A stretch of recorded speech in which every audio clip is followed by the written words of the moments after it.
so stupid about accidents.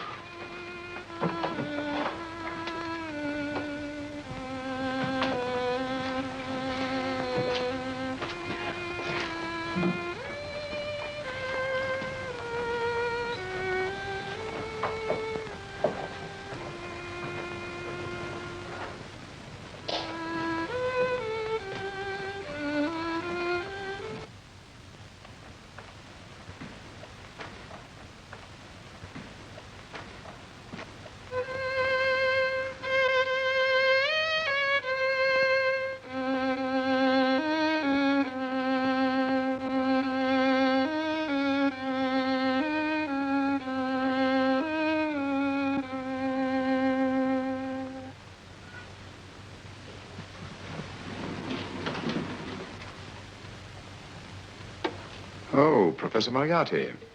Not that I wish to appear inquisitive, but to what am I indebted for the pleasure of this visit?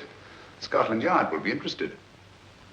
It's very convenient for me to have Scotland Yard think that I'm still dead in Montevideo. I never dreamed of fooling you. Thank you. The thought occurs to me, Mr. Holmes, that there are some advantages in living within the law. You are very comfortably fixed here, aren't you? As I get on in life, the little comforts appeal to me more and more. Oh, I beg your pardon. Won't you sit down? Thank you.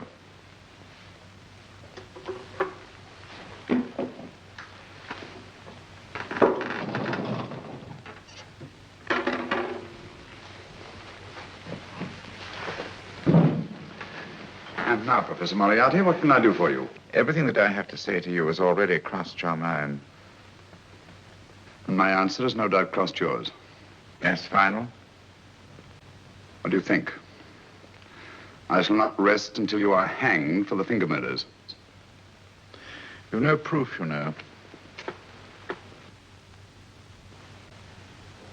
No, not a shred. But I have you. I could turn you over to the police here and now. You could. But if you did, you'd never see Dr. Watson again. Oh, the telephone call. Quite. I rather assumed you had taken some such precaution. Or I should have snatched up a revolver and indulged in a fit of heroics when you came in. Very smart, aren't you? Not smart enough. Or I should have anticipated you. But if any harm comes to Dr. Watson, I shall seek you out. I shall not rest until I find you, and when I do... No harm will come to Dr. Watson this time. But I can't answer for the future. Mr. Holmes, I should strongly advise you to drop this case. Don't be silly. Think it over. We've had many encounters in the past. You hope to place me on the gallows. I tell you I shall never stand upon the gallows. But if you are instrumental in any way in bringing about my destruction, you will not be alive to enjoy your satisfaction. And we shall walk together through the gates of eternity, hand in hand. What a charming picture that would make. Yes, wouldn't it? You know, I really think it might be worth it.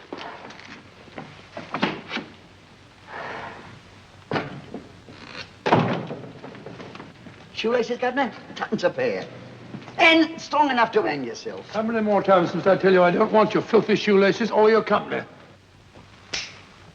Shoelaces, Governor? Blasted impertinence. Run along, my good man, or I'll give you in charge. Shoelaces, Governor? Shoelaces, Governor? Help a poor bloke.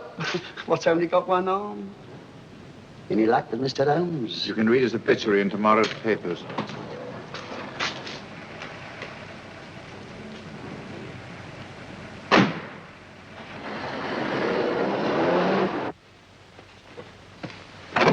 Oh, there you are, Watson. Come in. I was, just going out to look for you. Look for me what for? Suppose you don't think I know my way about? Well, you're right, I don't. Blast all practical jokers anyhow. Know where I've been? On a wild goose chase. Exactly. There's no such number in McCardle's Muse. Some fool's idea of a joke. Did you see anyone? No, nobody especially. Only a whining old idiot selling bootlaces. Persistent beggar, wasn't he? Stuck to you like grim death. Huh? How do you know? And finally left you for someone who looked like better pickings. Someone, my dear Watson, was Professor Moriarty himself. What? He's just called on me. Moriarty here and you let him go? But you must be out of your mind. Why? Well, he bluffed me into believing that he was holding a friend of mine as hostage. Friend of yours who? Oh, nobody very important, just a fat, lazy fellow. Medical man, I believe. Medical man? Do I know him? Yes, I think you do. A fellow by the name of Watson. Watson, never heard. Oh, me? I'm afraid so, old fellow. Your street hawker's job was to do away with you in a certain contingency. And you let Moriarty go? Because of me? I had no choice. I can't afford to lose you, old fellow. Well, it's very decent of the old chap, I must say, but... I wish you'd nabbed him. We shall, never fear. I know the motive for the finger murders. All I have to find out now is the method used with the blackmail victims. Method? Yes. How does Moriarty get them to the scene of the crime? How does he plant those severed fingers on them? And how does he scare them into believing that they may have committed those atrocious murders themselves? Curious.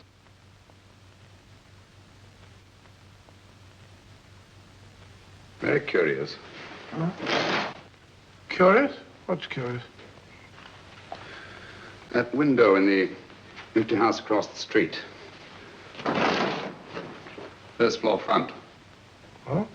What's wrong with it? It's open. Why shouldn't it be open? Well, it wasn't open half an hour ago. I'll stake my life on that. Well, that's not our business. Let it stay open. I wonder if you'd go over, old fellow, and see what's the matter. Oh, trespassing. It's against the law. Very well, I'll go myself. Oh, well, if you're going to put it like that, ridiculous waste of time. Going about shutting windows at this hour of the night. Here, you better take this torch. Well, take what? Dignified job for a doctor. Dr. Watson, the torchbearer. And what do you propose to do? Sit in a comfortable chair, I suppose, and read a good book? That's a very good idea. Yes, very good idea. While I play night watchman, you have a nice read. Mm-hmm. Good night. Have a good time. Have a good time. What do you mean, have a good...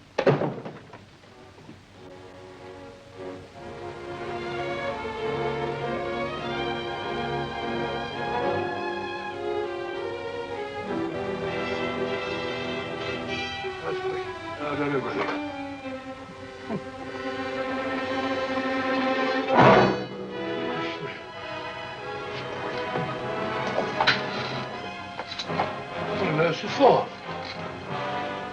Oh, umbrella stand. Pretty little thing to keep about the house. Must have been a pet.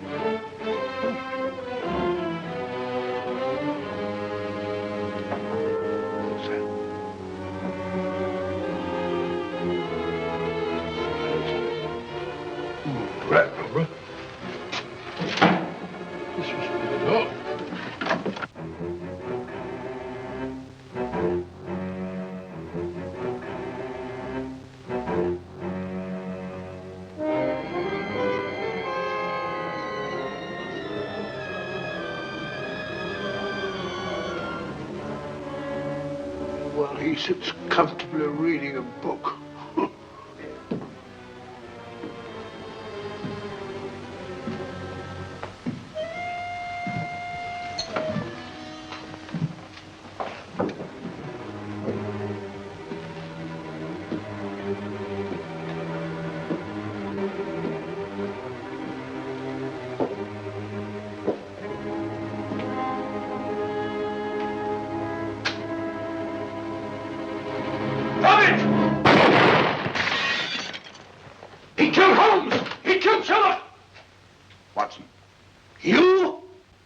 Shoot you a second ago. Not me, my dear fellow.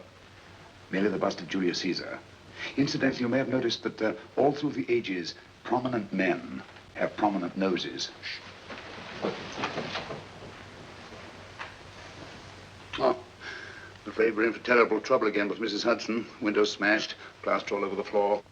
Get up, you.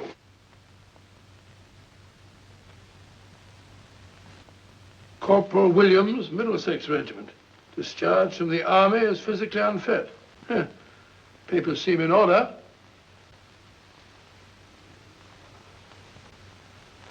Now, Corporal Williams, you've seen service in the Far East, haven't you? The East? I thought so. Look at his complexion, Watson. Yellow as saffron. He's been taking atabrine. Cure for malaria. Sniper, aren't you? Sniper? Hmm. Why did you try to kill me? I had to kill him. I had to. Oh, snap out of it. Stop it, Watson. He's shamming. No, he isn't. Who told you to kill me? She told me. She told you? She told me I couldn't miss. Well, luckily you did miss, you murderer. He isn't a murderer, Watson. Listen, Corporal Williams. She told you you had to do it, didn't she? I had to do it. I've got it, Watson, I've got it. Got what? The method used in the finger murders. Well, what is it? Hypnotism, my dear fellow, hypnotism. And it wasn't against his nature, that's the devilish part of it. They picked a man for their purpose whose job was sniping. Who are they? Professor Moriarty and his finger murderers. Williams spoke of a woman. I think you'll find that she asked him home tonight for a drink. Nice quiet rooms, soft lights, music. You got it all pat, Mr. Holmes. What's the lady look like? Oh, up 30, nice figure, blonde, lustrous eyes. Oh, really? Got a phone number? Oh, so? Williams will give us her address. Look after him, Gregson. Don't let anyone come near him. He's our key witness in the finger murders. Well, I hope you're guessing right, Mr. Holmes. Get up, Williams.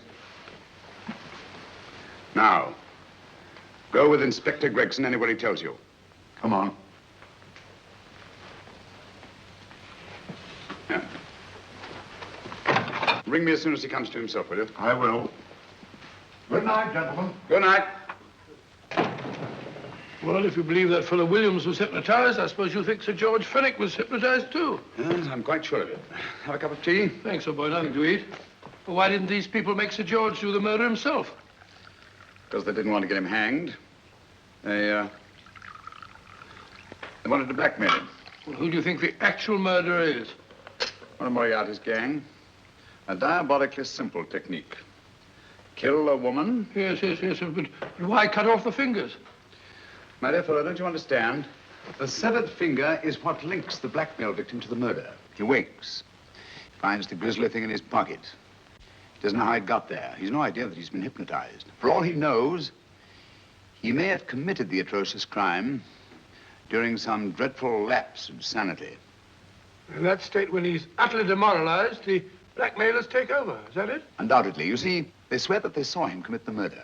And being human, the victim will pay anything rather than stand trial on a charge that will make his very name loathsome. Oh, it all fits in if you believe in hypnotism. The only possible explanation. You think the hypnotist is that woman with the blonde hair and the lustrous eyes, the woman you invented? I didn't invent her. I saw her. What on earth are you talking about?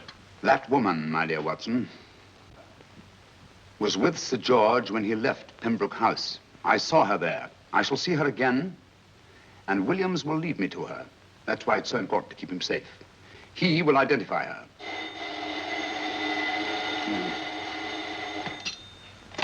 Hello?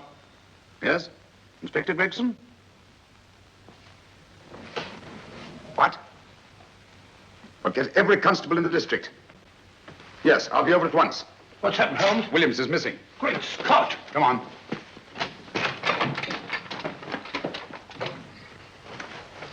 Lorry crashed into Gregson's car. During the confusion, Williams disappeared. Escaped, eh? No, kidnapped. To keep him from talking when he came to. You don't think that Moriarty... Moriarty? Anything is possible.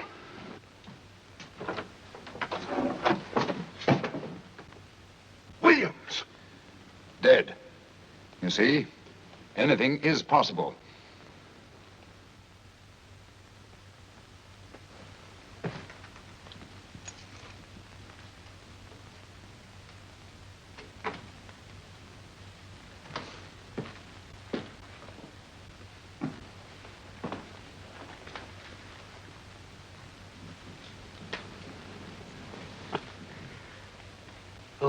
Good morning, Professor Moriarty.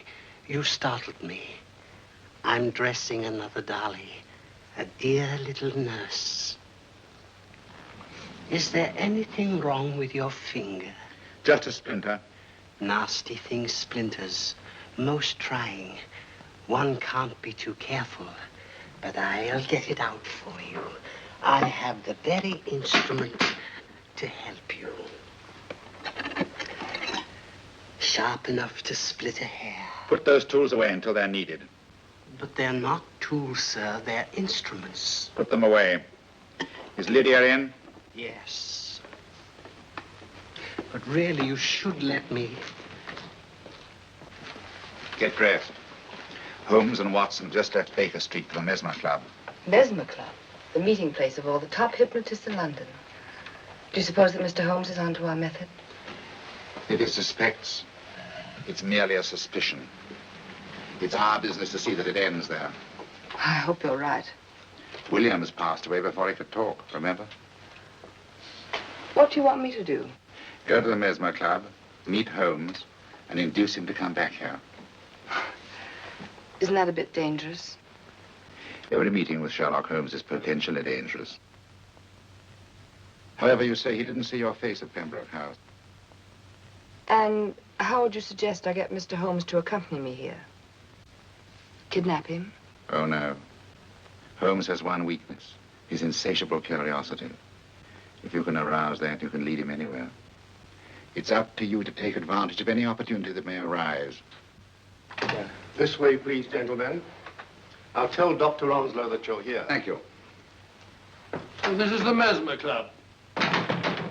If you ask me, hypnotism is a lot of mumbo-jumbo. Oh, come now, Watson. As a medical man, you must admit that hypnotism has its place in modern science. That may be, but 90% of hypnotists are crooks of the worst kind. Nothing more than a lot of charlatans exploiting weak-willed morons. Ah, Dr. Onslow, I believe. Happy to meet you, Mr. Holmes. Your brother Mycroft suggested I might be of help to you.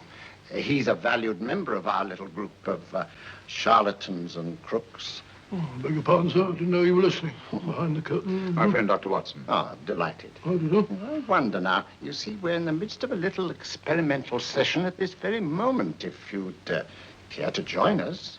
Oh, certainly, certainly. That'd be very instructive. Oh, well, will you follow me? Thank you. In treating his patients. But today, the therapeutic value of hypnotism, as we now call it, is conceded by innumerable physicians.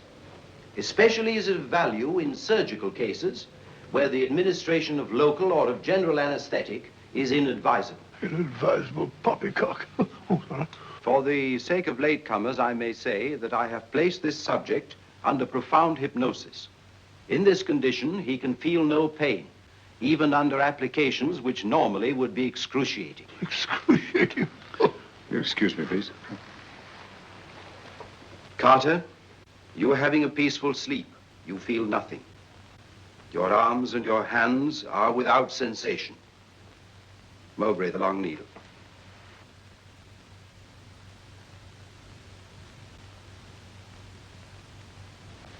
Carter, give me your right hand.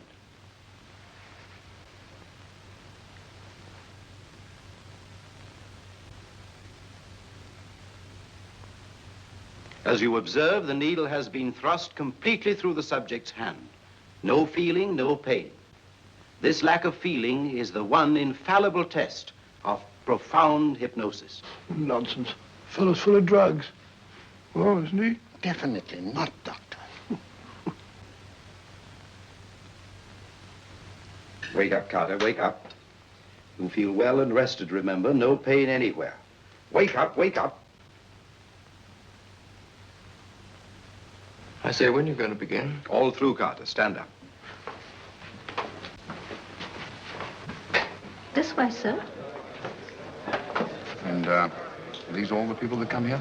Oh, no. Others keep dropping in all the time. I suppose it's all right for those who believe in it, but of course, I'm a professional man myself. Then you don't believe in hypnotism, Dr. Watson? Oh, I don't deny that there are certain types of hysterical, feeble-minded people who go under if you point your finger at them. But anyone with an ounce of character... How right you are. You see right through our little artifices, don't you, Doctor? Right through, my dear sir. Right through. Quite so. But with the feeble-minded, as you say... excuse us, Mr. Holmes. Certainly. Step over here, won't you? Certainly, sir. Anything to oblige. Let me show you how easily we charlatans take advantage of them. Now, sit down, Doctor. Now, we set a thing like this in motion. It's wonderful, the attraction on the feeble-minded, of course. The continuous motion, if they just let themselves follow it. Of course, you could stare at it till doomsday, Dr. Watson, with no effect at all. Still, it might make you a little drowsy, like the white ribbon of road at night when you're driving. The rhythm is smooth, unbroken, and the road goes on and on, round and round, always the same, winding and winding. And you're drowsy, you're tired. Let the road come into you, as it were. The long road, the smooth road, the road to sleep. Sleep.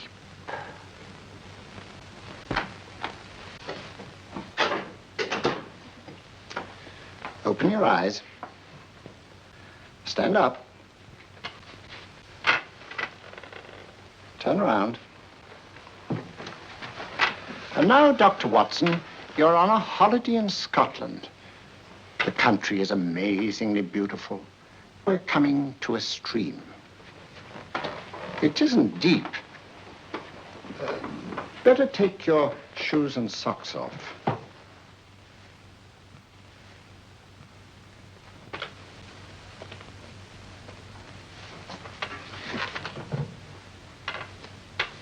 Roll up your trouser.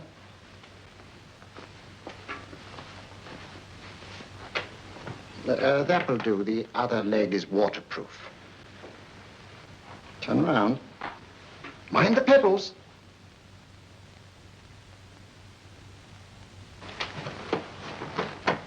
Sit down.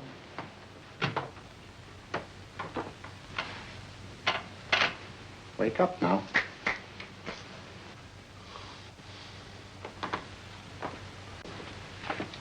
I see. What I tell you, it didn't work with me. Why, nobody with an ounce of character.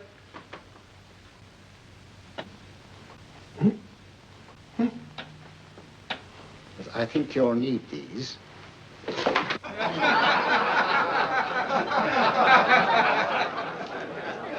Nothing to laugh at. Watson, she's here. Oh, the woman you're looking for? Yes, I'm going to meet her. Perhaps I can induce her to take me to Moriarty. Do you think it's wise, Holmes? May not be wise, but it's essential. After all, I've held me on with Moriarty in the past. But isn't it dangerous? She might be a hypnotist. If my will isn't stronger than hers, I deserve to be hypnotized. Shh. I feel I must protest, Dr. Onslow. I was told this was a gathering of serious students of a great science, and I find myself in a company of buffoons. Oh, my dear madam. Elliott's and Esdale Braid. Were those men martyrs for the truth, that you may laugh over your childish, cruel tricks? I must say I'm in complete agreement with you, madam. This was a most unnecessary performance, Dr. Onslow. Beg your pardon, sir. My name is Holmes, Sherlock Holmes. At your service, madam. Thank you, Mr. Holmes. I'm afraid I've created a rather embarrassing situation. But you see, I'm interested in the serious study of hypnotism. So am I, too. Perhaps we have something in common, Mr. Holmes. Perhaps we have. Would you join me for a cocktail at Pembroke House? I should be delighted. Good.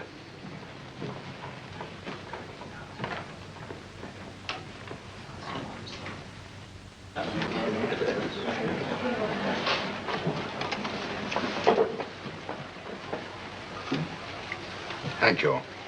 I didn't know there was such a pleasant place in London. It was so nice of you to suggest our coming here. I thought a little pick-me-up would do us good. You mean you thought I looked... I like the way you look. Thank you. I suppose I did lose my head a little at the Mesmer Club. But you see, hypnotism is almost a religion with me. I know so well what it can do to help, heal. And I can't bear to see it used for trivial purposes. I know very little about it. That's why I went to the Mesmer Club. You see, I'm rather puzzled just now with the case that I'm working on. How fascinating. Tell me about it. It's the murder of Sir George Fenwick. Fenwick? Who's he? Quite a well-known figure. Odd now I come to think of it. The last time I saw Sir George was here at Pembroke House. Strange. Yes, isn't it? He was sitting, I believe he was sitting at this very table. Cigarette? Thanks. Do go on. There was a charming lady with him. He was lighting a cigarette.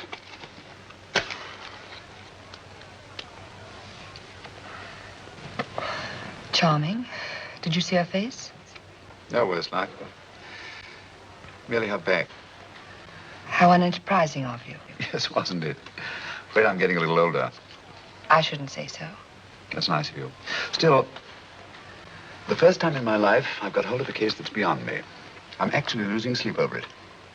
You know, Mr. Holmes, I believe I could help you. Really? I should be very grateful. You're amused. Oh, merely skeptical. How would you go about it?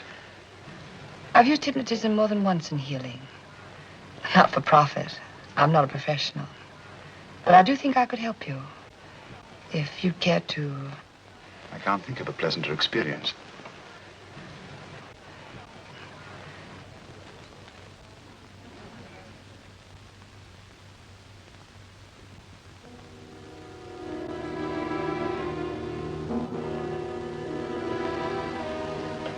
Low lights, music, is that all there is to it? You must relax, Mr. Holmes. I'm afraid you're a rather difficult subject. So I thought perhaps a little help. Materia medica might be advisable. Drugs?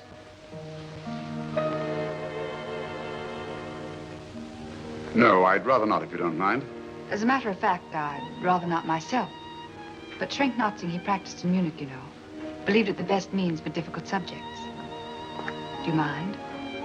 Well, as a matter of fact, I don't approve of sedatives. Just as you wish. We don't have to go on with this at all, you know. Wait a minute. Wait a minute. All right. I'll take a chance. It's really quite harmless. What is it? Cannabis japonica, an oriental soporific. You need water.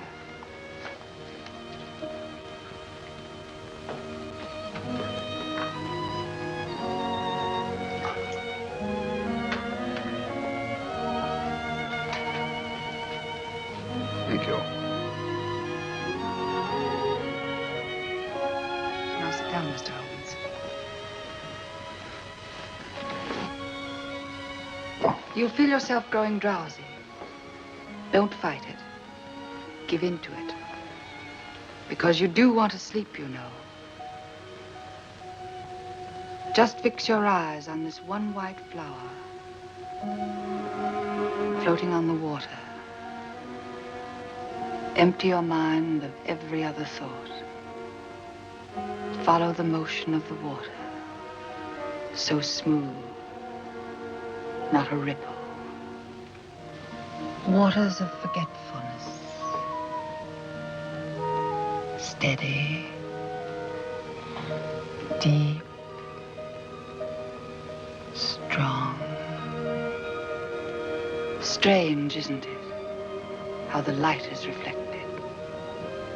Little specks of light that move and move.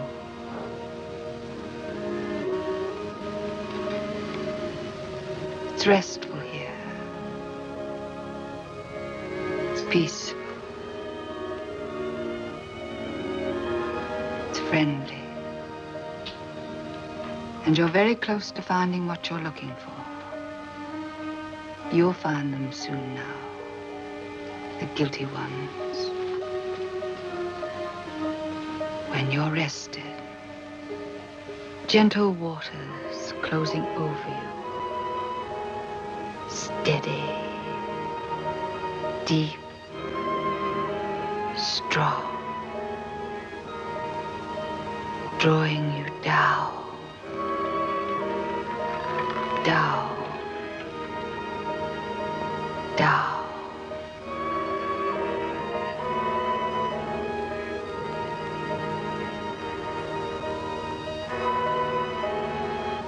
Sleep. Sleep. Sleep.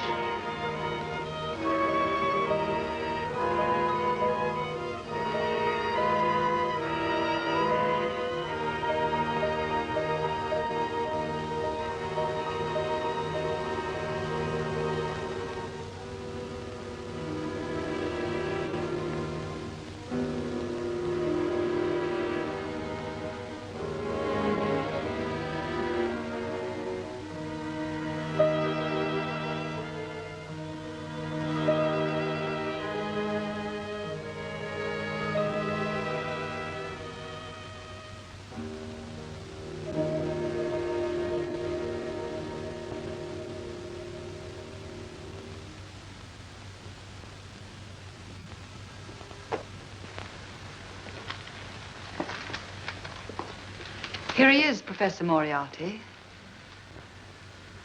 Stand up, Mr. Holmes.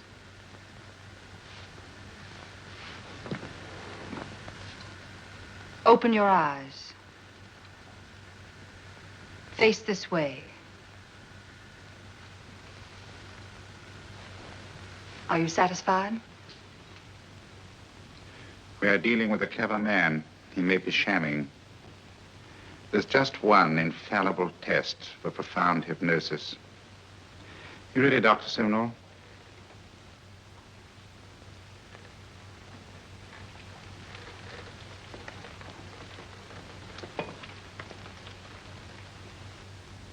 That will do, Doctor. He couldn't fake insensibility to the knife. I congratulate you, Lydia. Turn round, Mr. Holmes. Now walk to the desk.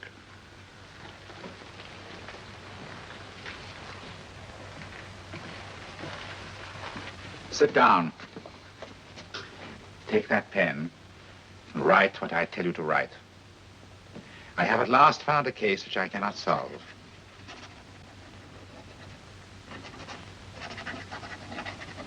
I have outlived my usefulness. Therefore, I have decided to end my life.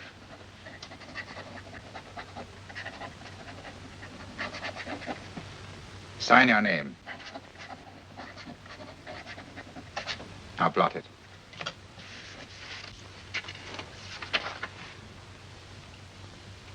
Fold it up and put it in your pocket. Come, Mr. Sherlock Holmes. Go out onto the terrace. But it won't look like suicide, sir. I'm sorry, but Mr. Holmes' injuries must all be self-inflicted. Let's walk a little, Mr. Holmes. It's so pleasant here in the garden. Just step up here onto the terrace. It's a nice, broad terrace. Now turn to the left and walk slowly to the end of the terrace.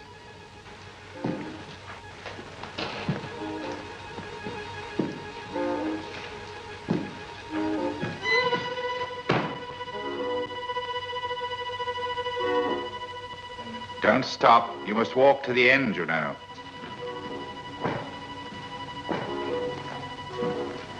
The end leads to an open doorway. You can pass through it in perfect safety.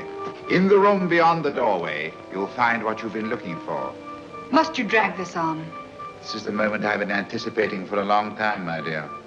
Go on, Mr. Holmes.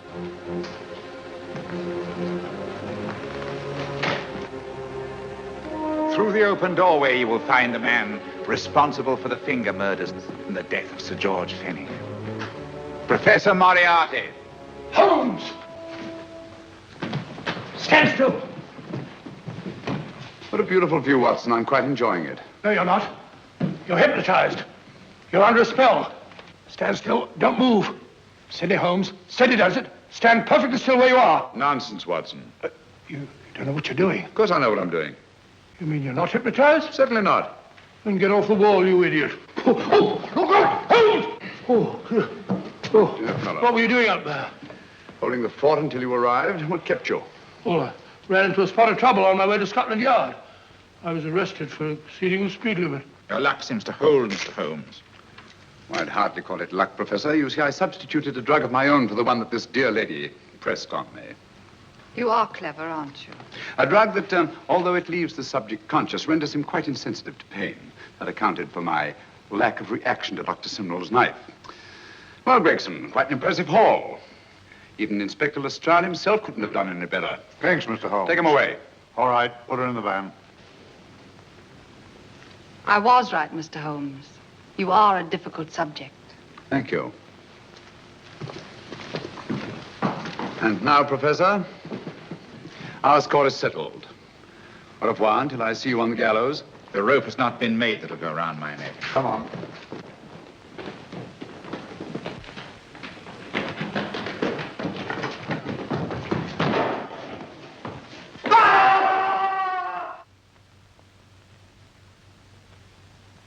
I'll take care of things, Mr. Holmes. Thank you, Inspector. Come on. An evil man, Holmes, but what a horrible death. Better than he deserved. What are you thinking of? I'm thinking of all the women who can come and go in safety in the streets of London tonight. The stars keep watching their heavens. And in our own little way, we too, old friend, are privileged to watch over our city.